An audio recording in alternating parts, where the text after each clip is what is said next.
In the quiet, dusty village at the edge of eastern Africa, life was simple, yet harsh. The land had not seen rain for years. The fields were dry, the rivers barely trickled, and the villagers struggled to survive. Every day, Meppoho, a young girl, worked with her mother to gather what little they could from the earth. They lived in a small mud hut at the edge of the village, their lives shaped by the seasons and the drought that seemed to have no end. Meppoho was a gentle soul, known for her kindness and her ability to heal the sick and comfort the troubled. Her mother had raised her alone after her father passed away years ago. They were poor, but they made do with what they had. The village was small, with only a few dozen people. It had been quiet for years, with nothing exciting ever happening. But on the morning that everything changed, the wind carried a strange scent through the village. Something was coming. A group of strangers appeared on the horizon. At first, the villagers thought they were just travelers passing through. But as they drew closer, the villagers could see that these strangers were not like anyone they had ever seen before. They were tall, dressed in rich, fine robes, and their faces were hidden beneath dark masks. They moved with a quiet confidence, as if they knew they belonged in this land, even though they had never set foot there before. The leader of the group was a man cloaked in leopard skin, his face entirely covered by a mask. His eyes glowed with an unsettling intensity, and he carried himself as though he was used to being obeyed. He spoke with a deep, commanding voice, introducing himself as a powerful chief from the northern lands. He claimed that he had seen a vision in which Meppoho was destined to become a queen.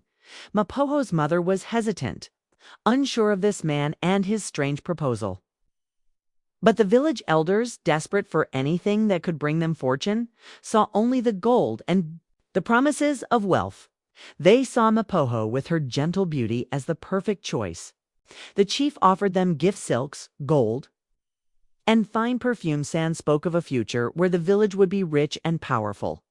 It was tempting, far too tempting for the elders to resist. They insisted that Meppoho go with the chief, and, although her mother hesitated, she was ultimately persuaded by the elders' promises. Meppoho had no choice but to obey. She was dressed in silk, placed on a camel, and told to follow the strangers into the unknown. She looked back one last time at her village, the only life she had ever known, and wondered if she would ever return. The journey ahead was long, and the path was uncertain. But what else could she do? The elders had spoken, and their word was final. The group traveled for days. The trees grew thicker as they moved deeper into the forest, the air growing cooler and darker with each passing mile. The sounds of the village faded behind them, replaced by an eerie silence. The birds stopped singing, the wind died down, and the world seemed to hold its breath. It felt as though they were walking into a different world altogether, a place where the sun struggled to reach the earth. Meppoho grew tired, but she didn't dare complain. She had no idea where they were going or what awaited her, but she felt an unsettling chill creep into her bones. Every time she looked around, the forest seemed to close in on her, its shadows growing longer. The strangers said little, their faces hidden behind their masks, and the leader, who always stayed at the front, never spoke to her directly. He gave orders only when necessary, and then fell silent once more. After what seemed like an eternity, they finally arrived at their destination. Meppoho's heart sank as she saw the place that would be her new home. It wasn't a village at all, but a large palace hidden deep in the forest. The stone walls were overgrown with thick vines, the windows were dark and unwelcoming, and the entire place seemed shrouded in mystery. There were no other people around, no villagers to greet them. The place felt empty, abandoned. Meppoho looked around, but there was no sign of life, only the cold, unfeeling walls. The chief led her into the palace, and she was taken to a room that looked like it had not been used in years. The walls were lined with dark wood, and the furniture was old and dusty. She was given a fine silk gown, and the chief, still wearing his mask, told her that she would be treated like royalty. But there was something strange about the way he spoke. something cold and distant in his tone. For the first few days, Meppoho tried to adjust to her new life. She spent her time alone in her room, wandering the halls of the empty palace. At night, she would lie awake in bed, listening to the strange noises that seemed to come from the walls. Sometimes she could hear soft hissing sounds, like whispers in the darkness. Other times, she would smell something foul, like rotting meat. But when she searched for the source, she found nothing. The chief was kind to her, offering her gifts of perfumes, jewelry, and fine food, but he never spoke much. He never removed his mask, and whenever Meppoho asked him about it, he would only say that it was a family tradition, something that must not be questioned. He never ate, never slept, and his eyes never blinked, not even once. Meppoho began to feel uneasy around him, but she couldn't explain why. Then, one day, while exploring the palace, Meppoho stumbled upon a forbidden door. It was hidden deep in the heart of the building behind a wall of ivy and stone. Curiosity got the better of her, and she pushed open the door. What she found inside made her blood run cold. The room was dark, and the air was thick with the smell of decay. In the center of the room, coiled like a massive rope, was a giant serpent. Its scales were black as night, its eyes glowing a fierce, unnatural green. And beside the serpent, she saw something even more horrifying and old, half-shed. Human skin, lying discarded on the floor. Meppoho's heart pounded in her chest as she realized the truth. The chief was no man at all. It was a serpent spirit, a monster that had been cursed long ago. The serpent's glowing eyes locked onto Meppoho's.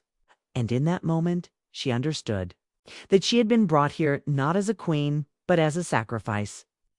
The chief needed her blood to survive, to keep his human form. She was just another bride, another girl to be consumed by the monster who pretended to be a king.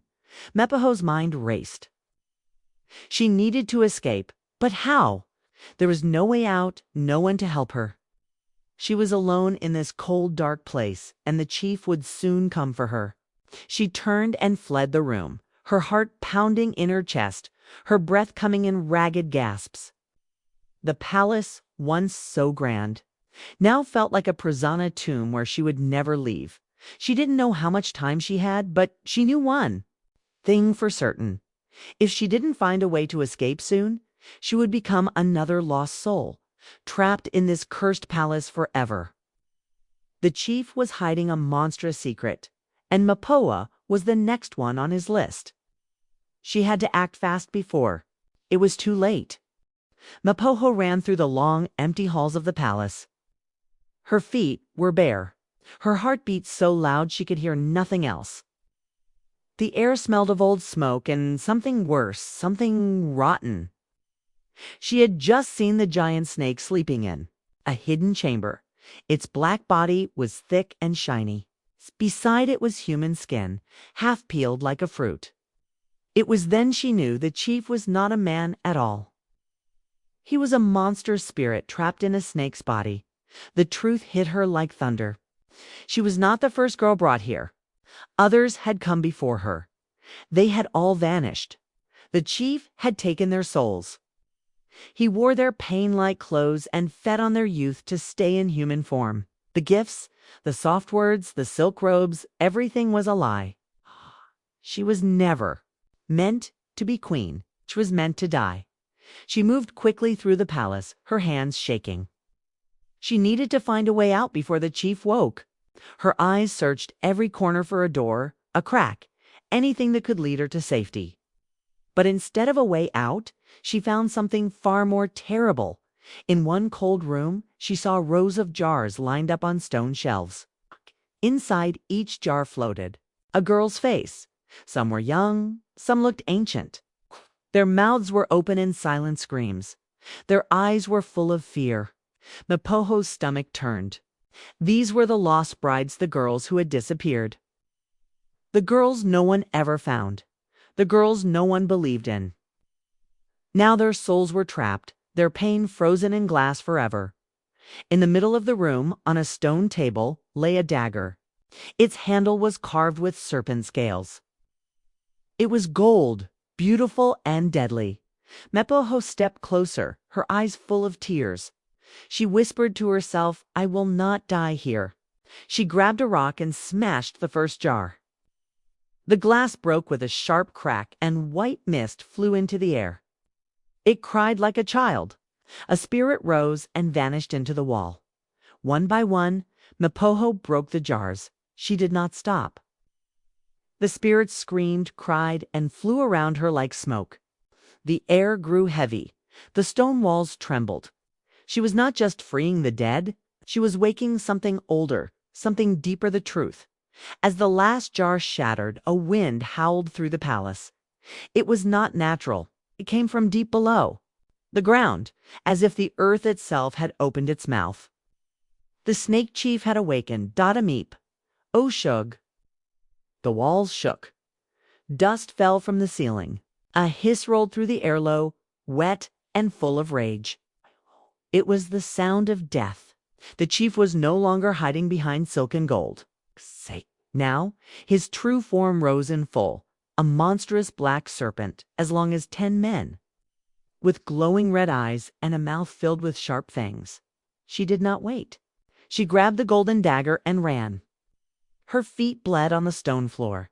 Her breath came in gasps. Behind her, the serpent smashed through walls, its hiss growing louder. The spirits flew around her, lighting her path. Some touched her shoulders, whispering words of strength. Through twisting tunnels and hidden doors, she ran. She did not know the way, but her heart knew she had to move forward. Behind her, the palace groaned like a dying animal. The spirits she had freed screamed in every corner, but their screams were not of fear, they were of rage. The snake chief lunged, his mouth wide enough to swallow her whole. Meppoho jumped to the side, rolled across the floor, and kept running. The dagger glowed in her hand, her legs burned, her arms ached. But still, she did not stop. At last, she found a broken wall. Through it, she saw the forest, the real forest. Trees and sky and wind. Freedom. She ran through the gap into the thorny woods. Branches tore her skin.